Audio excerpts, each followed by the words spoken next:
Guys, welcome back to Lawson's Car Reviews. My name's Tristan, and today I have for you a brand new 2021 Dodge Charger GT. So these do come in the all-wheel drive models, but this particular one is just rear-wheel drive. If you've watched the channel for a while, you'll see that one of my first reviews was a Dodge Challenger RT. I also did an SRT 2017, and now we've got the GT. So let's take a look. I am quickly beginning to understand why the V6 is probably the best selling one out of all of the models. But let's take a look around it, see how you guys like it. What's good, YouTube? This hood is really light. Giddy up!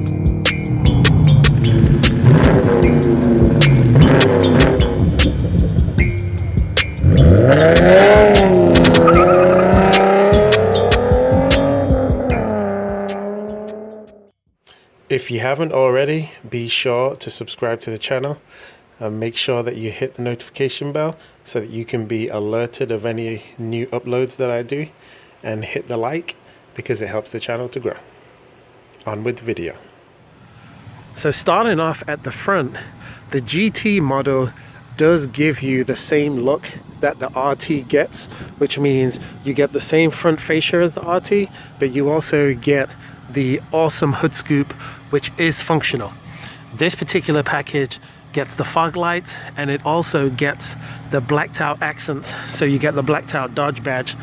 But the fog lights look awesome, and so do these LED running lights, and then the main headlight is just a halogen bulb.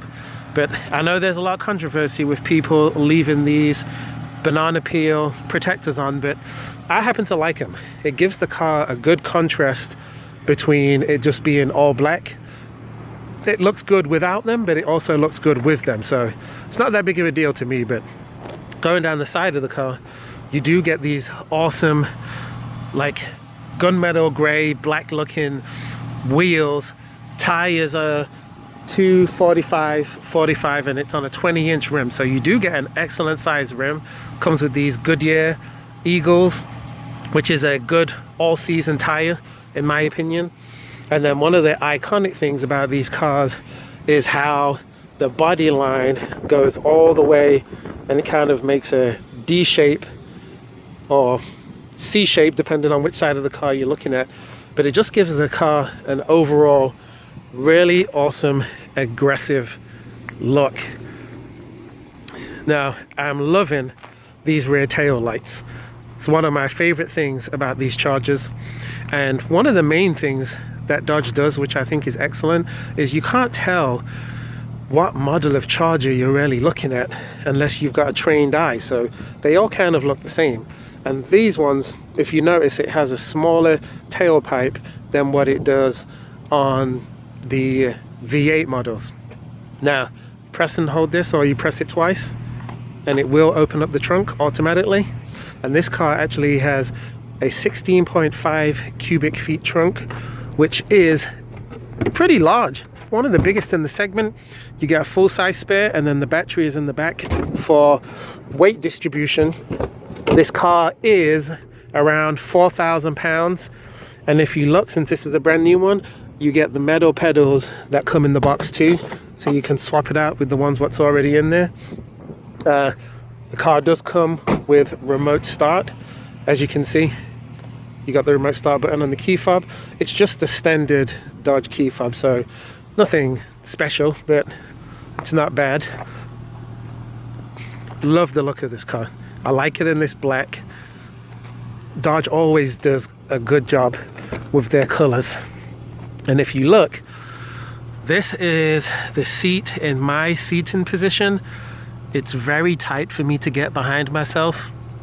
I wouldn't really fit very well. I'd have to scoot the seat forward. And then you get these armrests, which has fairly deep pockets for the drinks. And then you've got these air vents at the back, and you've got 2 USB ports, no USB-C in the back. But there is a decent amount of room, and I do like the styling on the doors and everything like that. And the seats do fold down. They do a 60-40 split, so that's also pretty cool on this vehicle. If you look in here, the interior of these Dodges is very nice. This, being cloth, might not wear very well, but these cloth seats are extremely comfortable. You can see they're very well bucketed, but they will fit bigger people in there. And this seat does have electric controls, and it also has lumbar support. And even though these seats are cloth, they do have heated seat functions, but not cooled. This particular one also has a heated steering wheel. So if you come to the options, you go to controls right here, you'll see that it's got the options for the heated steering wheel, heated seats.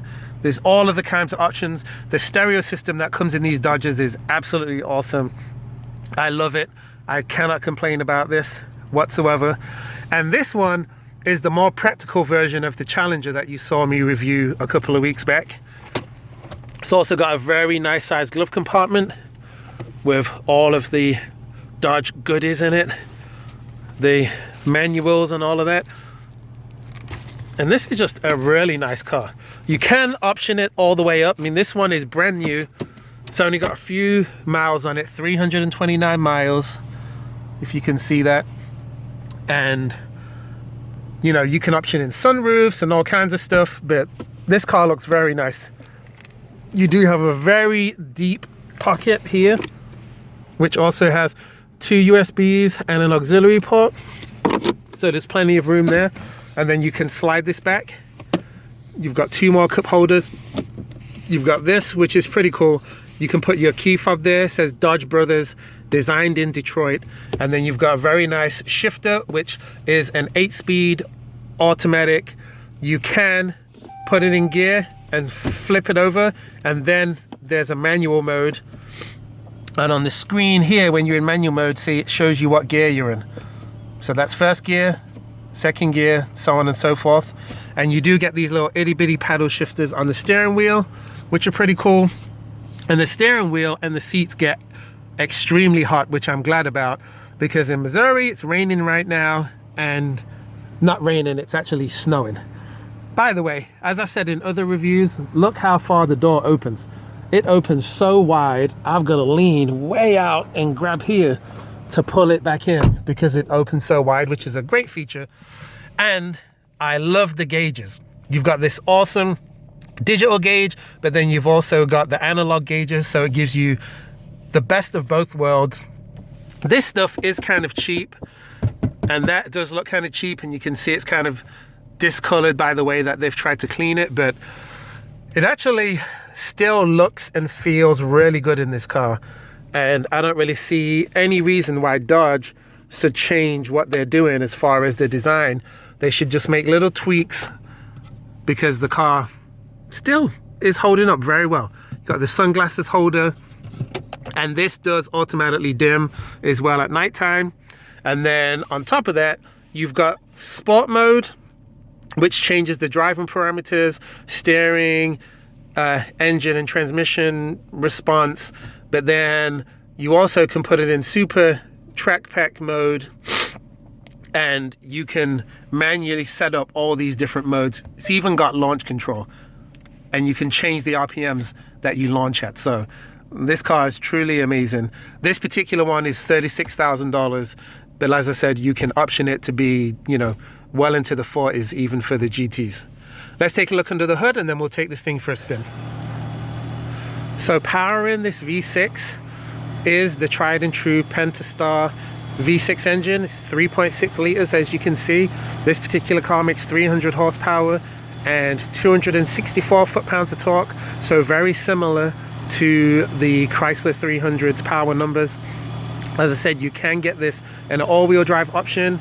Miles per gallon, 0 to 60, quarter mile. I'm going to stick all of that on the screen now, so you can pause the video so you can see the specs. I'm not crazy about the engine cover. I feel like it's a little bit lazy. They could have done better with that, but I'm nitpicking because overall the car's awesome, and since I've been driving it, I've really got no complaints. So let's go ahead and take this thing for a spin. Oh, by the way, just to show you, hood scoop is functional. Someone argued with me on one video saying it wasn't functional, and they're dead wrong. So there you go. Whoever that person is, now you know that you're incorrect. One thing I can definitely say is I completely understand why this car is the best selling. It's not really just the fact that the car is the cheapest. Well, the SXT is the cheapest, but it's not the fact that the car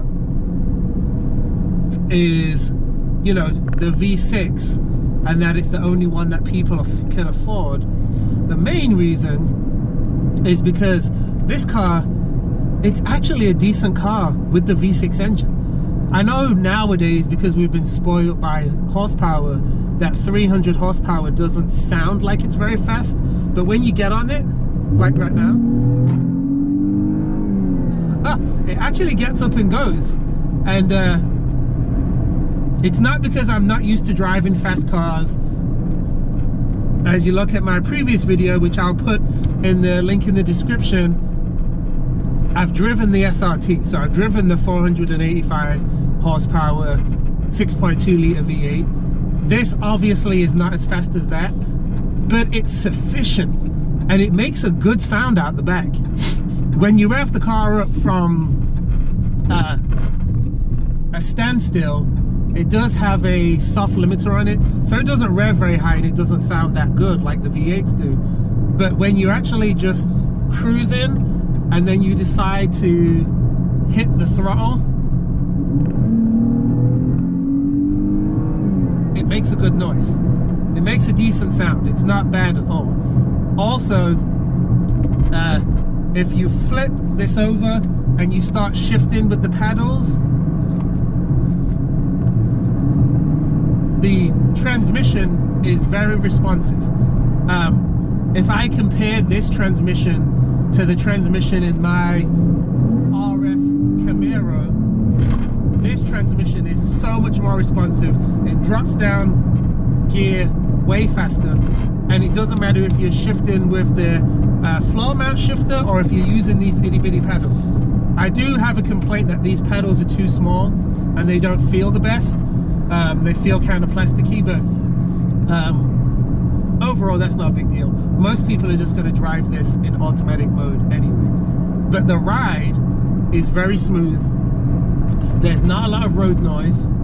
The wheels look awesome. So I honestly mainly just have nothing but good things to say about this car. And even with the cloth seats, you are bolstered, but the bolsters aren't very tight. So unless you're a bigger guy in general and you was to do a track day in a car like this, it's not going to hold you very well.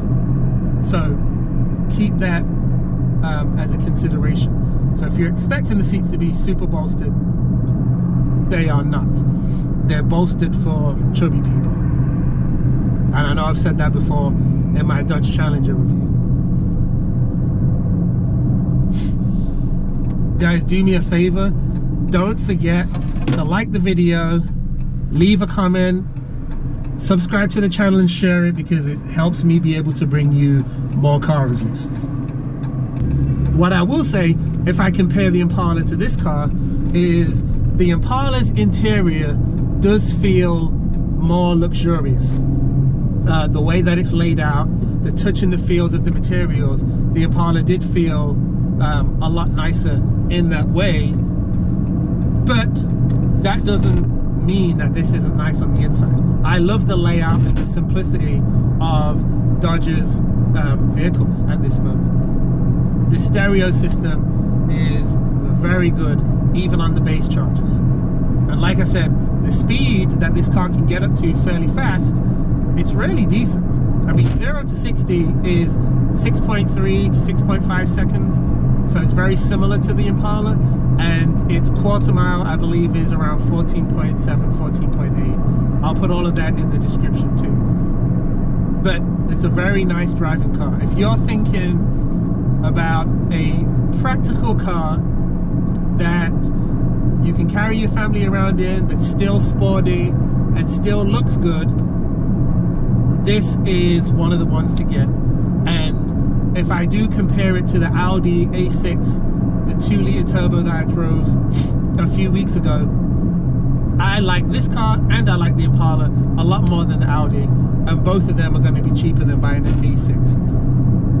Might not be as prestigious, but this sounds a lot better, drives a lot better, and to be honest with you, the noise inside the cabin in the Audi was very loud, and usually cars that are higher end or are considered luxury cars typically tend to be a bit quieter, but the Audi was anything but quiet. It had lots of road noise, in fact. By the way, I really think that this car has got great visibility when you look around. There's none of the pillars that give you a blind spot like it can on some cars, you know, that are coupe. This just has got a really good what's the word I'm looking for? Really good visibility. Since I'm turning around, let me get on it. Am I in sport mode? Let me get in sport mode. Okay, let me hit the gas for you. Here we go.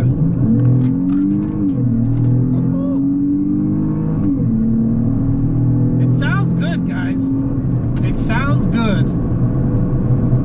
Like I said, it doesn't have the same sound. It doesn't have that same beautiful Dodge rumble that the Dodge Charger RT has, and the Scat Pack and the SRT and the Hellcat. It doesn't have that, but it has its own unique V6 sound that sounds good, in my opinion. You might disagree. Let me know in the comments if you think the car sounds decent or not. I'm not sure if the sound really comes across over camera, but if you've got one of these cars, let me know how you like it. Let me know any problems that you have with it, just like common problems that people should know about, because the more we communicate online, the more the better the advice I can give, and the more that we can help people out. So thanks for watching the video. I appreciate it. Don't forget to like, comment, and subscribe. I'm going to put my Lawson score ding on the screen right now, and I'll see you guys in the next video. Thanks for watching.